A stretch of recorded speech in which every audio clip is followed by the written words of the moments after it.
Hi, everybody. Welcome to the Soca Mom Summit. This session, we're going to talk about homeschooling in the summertime. I mean, do we even really have to do it? Do we have to worry about summer slide or slip or whatever you want to call it? We will be dealing with a pandemic and not having the resources that we're used to having in the summer. What do we do to organize that time, have fun like we're used to, and kind of make the most of our summer? So we're going to talk to Christina Garrett of Running a Momathon. She knows about all of this, and she does this with many, many children. I thought I was doing something with 3 of them, but we've got a real expert here. So Christina, can you introduce yourself and tell us what you do? Absolutely. Well, Eva, thank you so much for having me. I just like you. I do. I saw you live on Instagram maybe it was yesterday, day before yesterday. I was like, oh, I was like, she doesn't have half-grown children. Like she's so fat. Anyway. So hi Thank everybody. you. Yes. Hey everyone, my name is Christina Garrett. I am an organization and productivity coach residing in Tuskegee, Alabama. I am a pastor's wife of how many years we've been married? 13 years now. And we have 5 loud but very awesome children. So they are age 12 all the way down to age 2, including a set of twins who are 10. And so we have a very loud house. Hopefully, none of that shows up today during this interview. But, we have a very busy family life as well as homeschooling our children, which means they're with me all the time. So I'm happy today to just come on and talk for a few minutes about homeschooling and how to work on that schedule so that you're not afraid of the summertime slip, as Eva called it. Man, that worry is real. I It's mean, at the real. very beginning, for me, I used to homeschool. So when I say used to, I make it sound like it's been years and years. But as of last year, I was a Hmm. homeschooler. Hmm. So this year, they went on to school, and then there's a pandemic, and they come home. I'm like, Like, I just how does got that over work? sending you, and then they sent you back. I just got you out the house. And then we moved to Chicago. They had a teacher strike. I'm like, y'all just never gonna leave. Is that how this is gonna work? Never, never. But you managed to do this with 5 young children. So there's a 6-year gap between my oldest child, Hmm. actually 7 years between my oldest and my youngest. So Hmm. I had a lot of kind of help, and they weren't all together. I have 2 of them back to back, 11 Hmm. months apart. But we had that gap. So Hmm. one could watch the other and stuff like that. But you're Hmm. doing it with twins and kids who are close. What is the biggest obstacle for having them all home at once and they all have the same needs? They all need to learn, eat, play, enjoy themselves, be Hmm. disciplined. What's your biggest hurdle? Well, I will add, and this is a hurdle for a lot of mamas, and it comes down to letting children figure it out. Here's what I mean.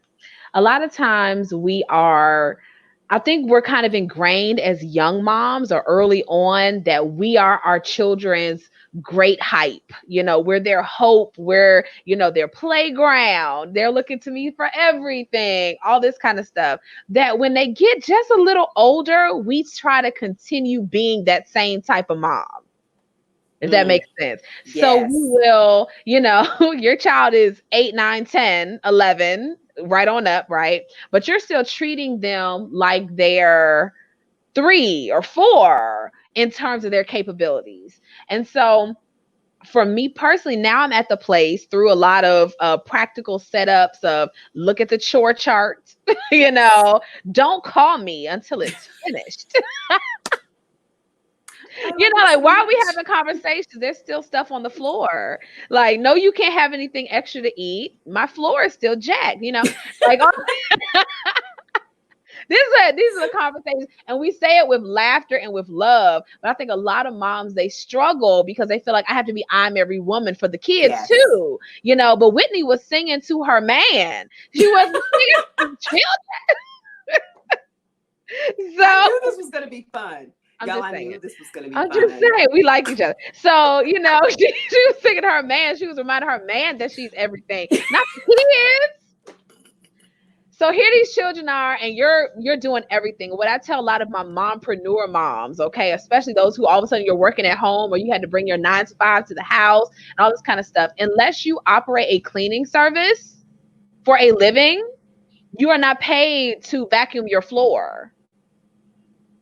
So Yes. how is it that that your children are Netflix and chilling, and you're running vacuum in circles underneath their feet, and then you got to educate and you have to do all these and work on your own business or your own dream and all this stuff?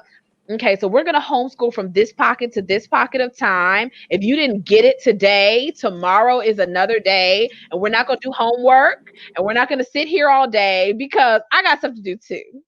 But I will tell you that you don't get to go live your best life as a child on the video game. We don't have video games, but they have phones or whatever.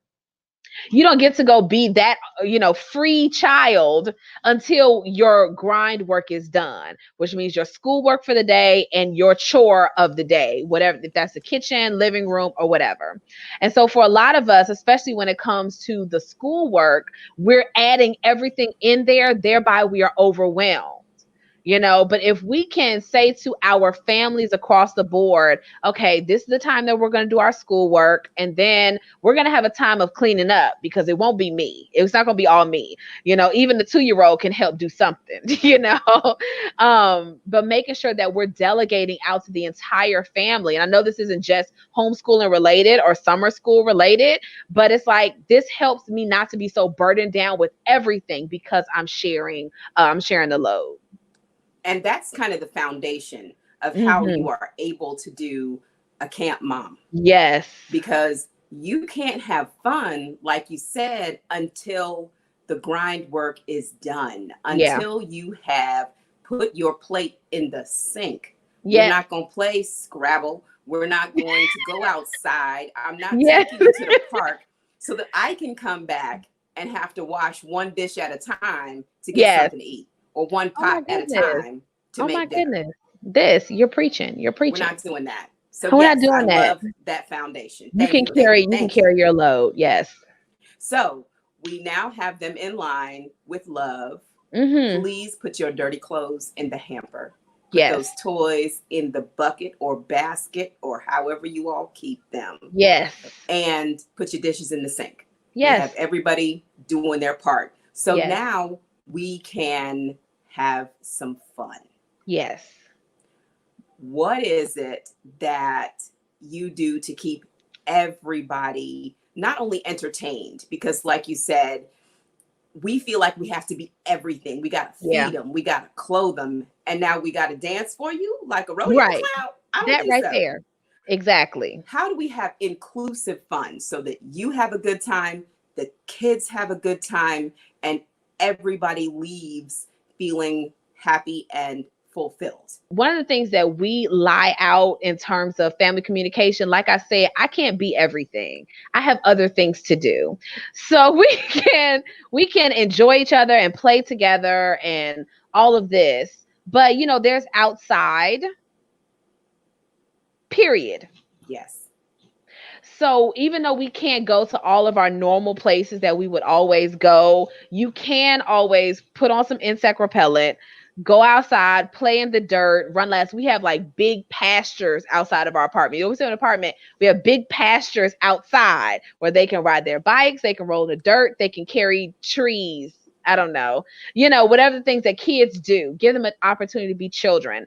But I think one struggle is we don't really want to always unplug because we as grown-ups have a hard time unplugging.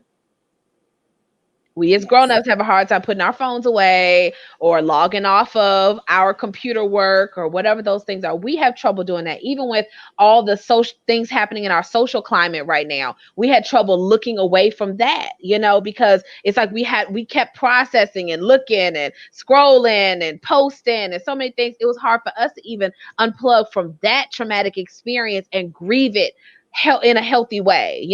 So even more so, our children don't know how to unplug if we don't show them how. So there are Right. times where, okay, I'm just going to turn on Pandora. In the morning time, it's Kirk Franklin, but in the afternoon, it's like Beyonce, T-Pain, and Bruno Mars. And we I just, want to go to your house. I want to go where you live. See? come on. And so then we have, just like dance parties to Maroon 5, and we just, enjoy life. But we do it in a way that their eyes aren't fixated on the screens all the time. But if I let them, they would be. They're normal kids like everybody else's kid. Yeah. And so I think sometimes we struggle because we as parents, we don't know how to show them that they are, that they can step away and unplug. And especially with things being different than our normal, everything with COVID-19 and all this stuff, we have to adapt, but it's not my job to help you come up with ideas. You're a kid. You have more ideas than I ever will. So, all right, babies, I'm going to turn this music on. You don't have to sit here and stare at the Pandora screen on the TV. You can go read a book. You can go play in your room. You can go build something with the Legos. You can draw. You can go outside. I don't really care what you do, but we're going to turn off Disney Plus for a while Yes. and you guys go do something else. So the kids have figured out their own fun. I love this. So we've got the foundation where they figure out how to take care of the house, to help you take care of the house and take care of themselves, right? And they're working on figuring out their own fun. I remember having a 2-year-old who would run in circles, and that was a good time. Okay. My 2-year-old is crazy. I mean, they spin around and then they do this. Yes. Like, and you're like, okay, just don't hurt yourself. I'm gonna put some pillows down. Don't hit the TV, please. Right. Because we're gonna need that Please when don't we stop spinning. Yes. So we've got them working on their own fun, playing board games, going outside if they can, that kind of thing. So now that summer slide that we are concerned about, because some of us have kids, homeschooling or not, that kind of checked out at the end of all of this. The parents checked out. They were like, I am checked out. The kids said, oh, you ain't doing nothing? Oh, you're not watching me? Okay, cool. Yeah. I'm out too. And some of that, of course, was our self-care, our coping. Yeah. Just children, we need toilet paper. And that's where our brains were. You don't need to spell. You need paper towels. Let's focus, right?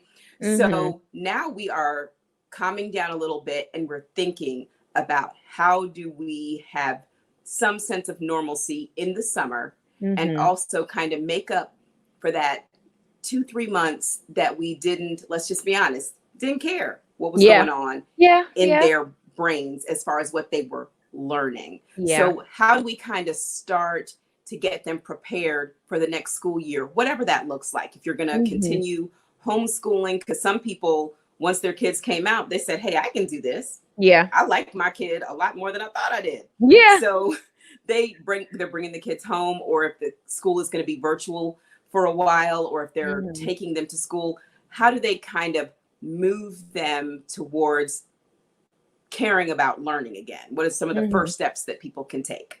Okay, so one of the things that I would say is that children are naturally inquisitive, okay? They don't stop talking. They naturally have questions. They're always wanting to go down a different rabbit hole. I think that it's us as parents, or the normal school system, the brackets that are put on learning, that take that inquisitiveness out of children. You know what I'm saying? Like, and so, because we're test prepping, we don't have time to Google this, or because we have to focus and learn this particular thing so that ultimately it's about the test scores. It's about making sure the school looks good. It's about making sure we get all of our all of the money that we're supposed to get as a school, all these things. Ultimately, that's what drives. Yes, it drives. Now, there are teachers who love what they do, but I know teachers where the system is what takes the joy out of it because they love seeing the light bulbs happen for those children, you know? Mm. And so that's a whole different, ball game. But the thing is, kids are naturally inquisitive. So if we can give our babies those opportunities to learn what they love doing. I got it to my 10-year-old twin son. He loves everything with an engine, so I got one of those. he's reading the book on the Tuskegee Airmen right Mm. now. He's reading about, Mom, what's the fastest car? Did you know they have a car in Dubai that's made of solid gold? And I'm like, no, I don't know this, but they know things I don't know because of what they love to learn about. So the question is, can we redefine what learning is? My goal as a parent, this is my goal as a parent. My vision is that my children turn 17 and 18, they move on with their lives, and they know what God put them on this earth to do. Mm. That's Mm. my goal as a parent. Mm. That's my goal as See a that parent. right there? Because That is us at powerful. 20 something, 30 something, 40 something, still don't know what God put us on. That's why we got everybody running around here talking about live your purpose. You don't know that? Listen, because we weren't taught that We weren't taught as that. What did kids, God put in your and heart to do? Whatever man, that is, that's special. You know what I'm saying? Like, even if it's, okay, you want to operate a farm or you want mm, to do this or you want to do that. My 10-year-old, the one who loves engines, somebody he want to own a Ferrari dealership.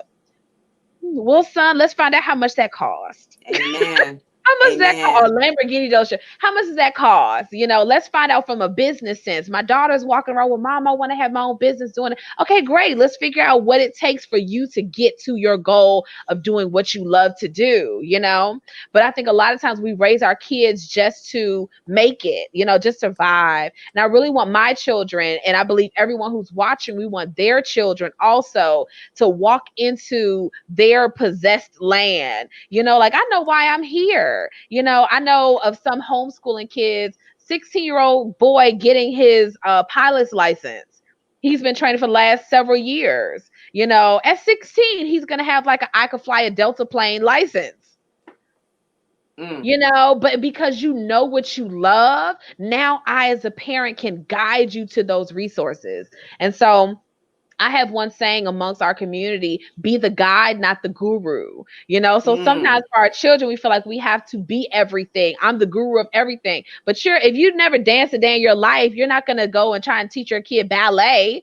Over Right. the summer, find her a virtual course. You're not going to try and, learn how to do soccer just because you Mm. become the soccer coach. If you've never played, you're going to guide your child to that resource, That's right. Mama, hate algebra. I don't like math. Math has never been my strong suit. What did I do with my entrepreneurial pursuit money?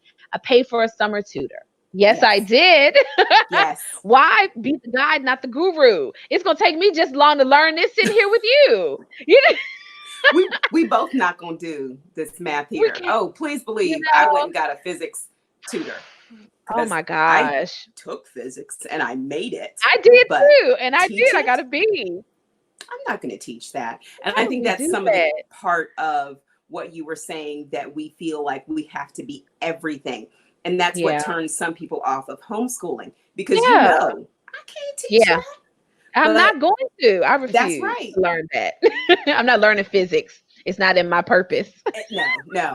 See that now, that's one of the things that I know about myself. That is not Yes. my ministry. Yes, yes, Mm-mm. not my ministry. No, ma'am. So, I think too often we try to be the guy. I mean, we try to be the guru and know everything. And it's like, it's okay to delegate to somebody Mm-hmm. who they could tap dance algebra and geometry and trig in their sleep. They That's love right. it. They know it. That's their gift. Mm-hmm. Here I am stifling your enjoying of learning because I don't know about no A squared plus B squared equals C. What do I need to know about that for? So, my investment in myself and my own piece was I'm gonna hire somebody's college daughter who Yes. needs, and she's going to tutor you via Zoom over the summer, not because I could not teach it, but because for our relationship and our peace of mind, maybe it's better if somebody else does it versus me. And so for everybody, go out and Google free virtual summer camps. Google, free experiences or low cost summer experiences, things that are online, especially if your city or your state isn't fully back open, or you just don't want to send your kids out to a camp or to these other things. There are lots of ways that you can go get books from Barnes and Noble. You can order things. They had those summer bridge books. I got that from my son for 6th grade to 7th grade, even though he's doing some 8th grade stuff here and there. Let's make sure that you got everything you need to go into the 7th grade, as opposed to trying to make a miracle out of this summer, especially when we're processing a lot right now. Yeah, it's still a lot. It's still a lot. Really is a lot. And then we have the protesting, and with Black and brown children, they've got more to worry about than a little bit. So one of the things that I loved that you said was talking about making learning exciting. Have them get their questions answered, the questions that they can't get answered in a classroom or during learning time. The teacher would be like, I don't know. You can't disrupt class to ask me about this engine and all this business. So I love that you take this time to let them learn to enjoy learning and to figure out how to find out what they want to know without you.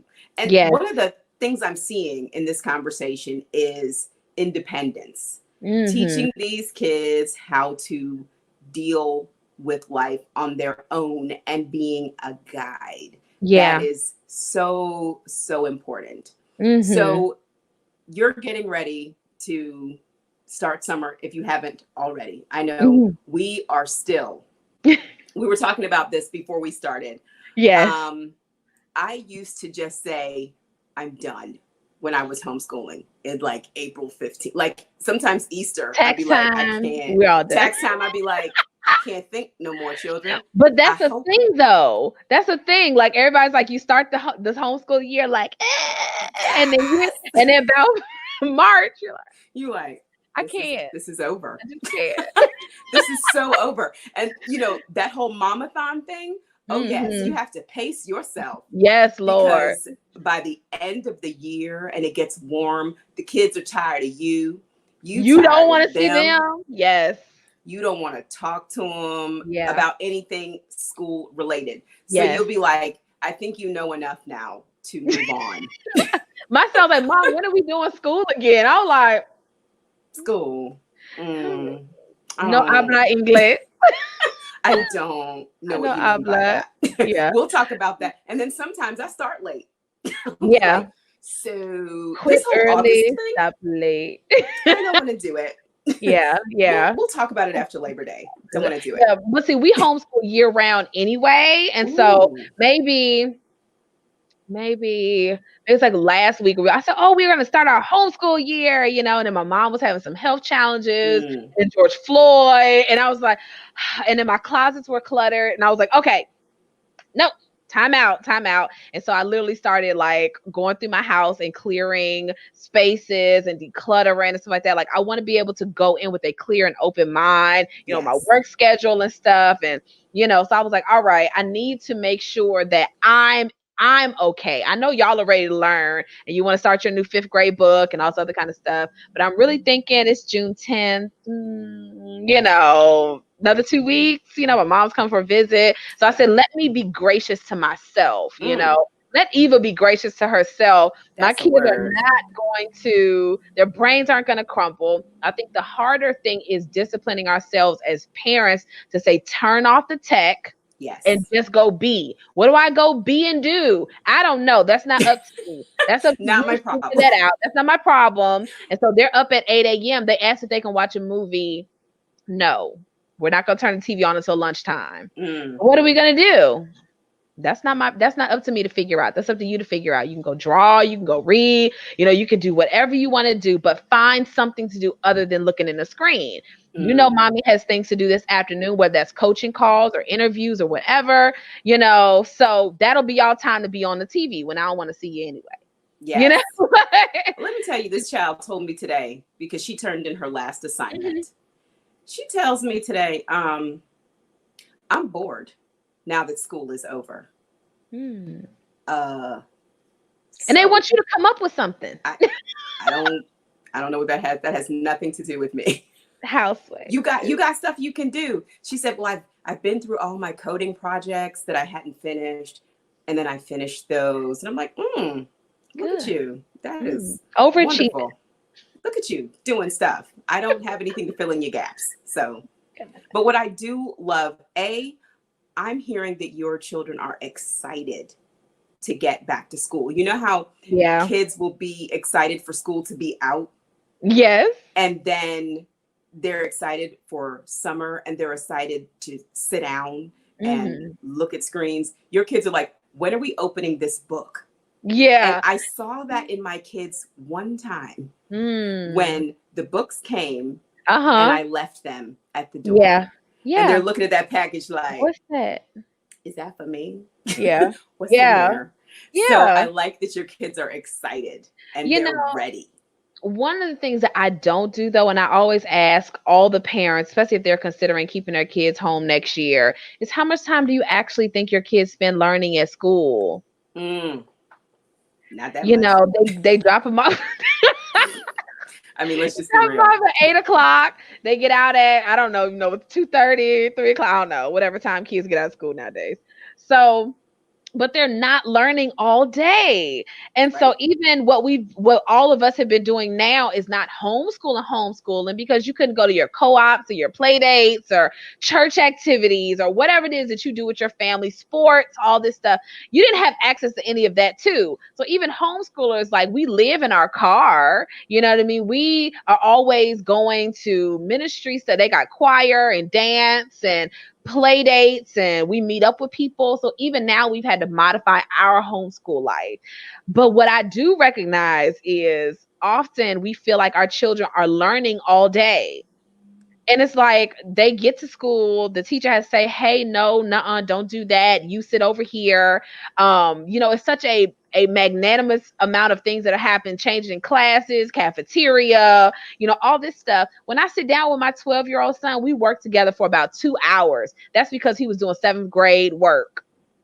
He was doing like algebra type stuff. And we were going through it together and working on problems and stuff like that. About 2 hours a day. So for other people, as a parent, it's like, well, I don't have time. Really? I don't have the patience. Nobody does. Nobody has the patience. No. And when I found out what it takes to really have a school day, can I tell you, that changed my life? We try to recreate school at home. You don't have to. You can't recreate that. And I'm noticing that parents who had their kids in school at one time and now they're at home, they're really starting to see, wait a minute, half the Zoom call is spent with mute yourself.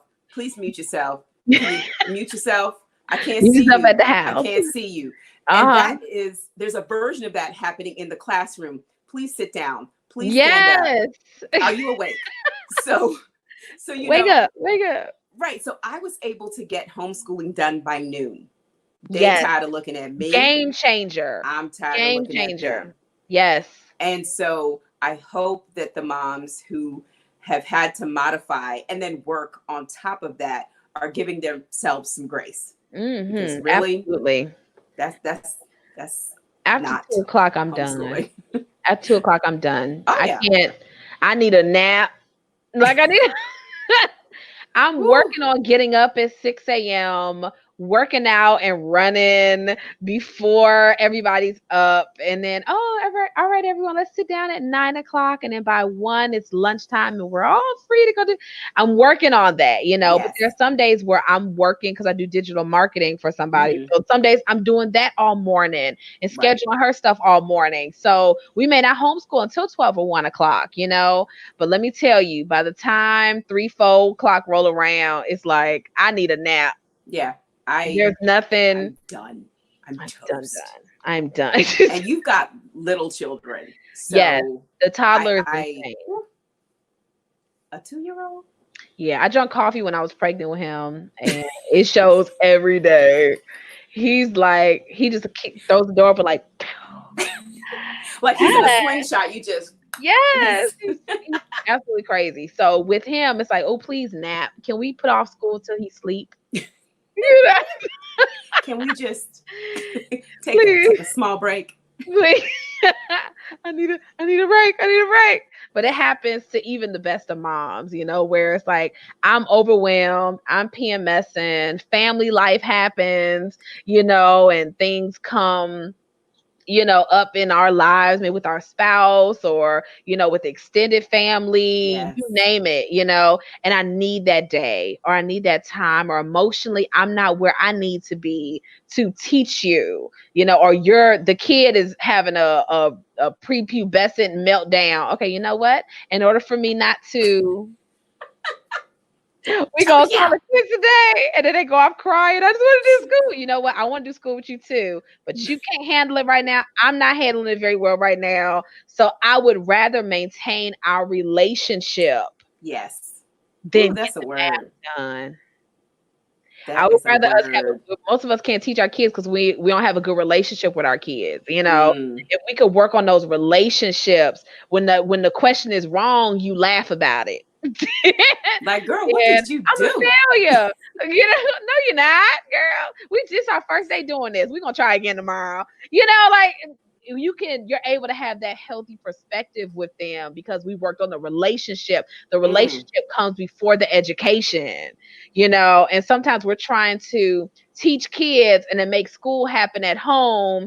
And then the relationship is just, oh, okay, well, we'll work on that some other time. Or that doesn't have a place here in the education time. But in fact, if we work on that community, work on talking to each other and laughing together and enjoying each other. When we sit down and do school, it's like, hey, baby, sometimes I put my arm around my kids. I love you. I think you're remarkable. You ready to handle your business today? Yeah, mom, I'm ready. I love it. All right, let's get to work, and you know what I'm saying? Like, just to affirm them and let them know that they're special to me and stuff like that. We need those things, in our families.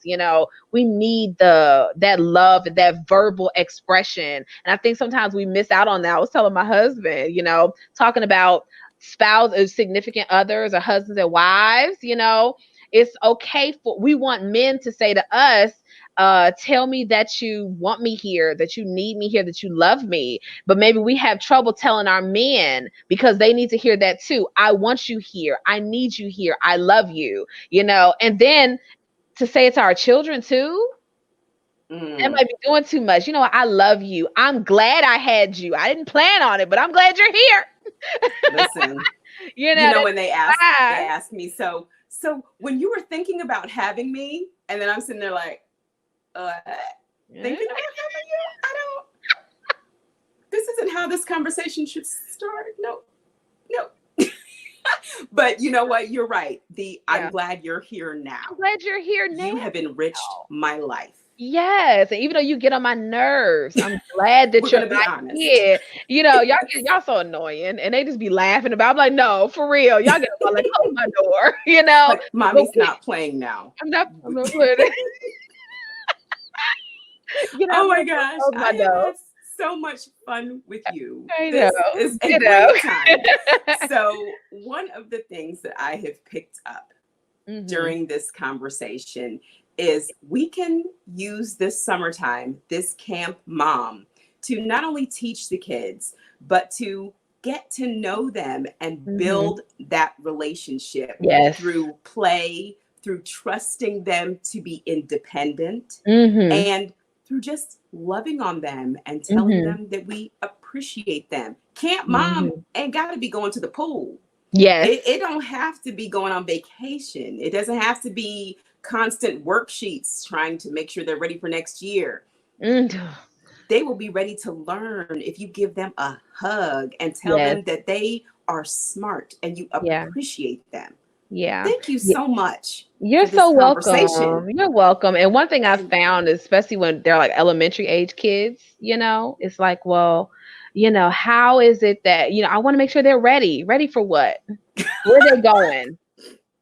They're 9. Where they going?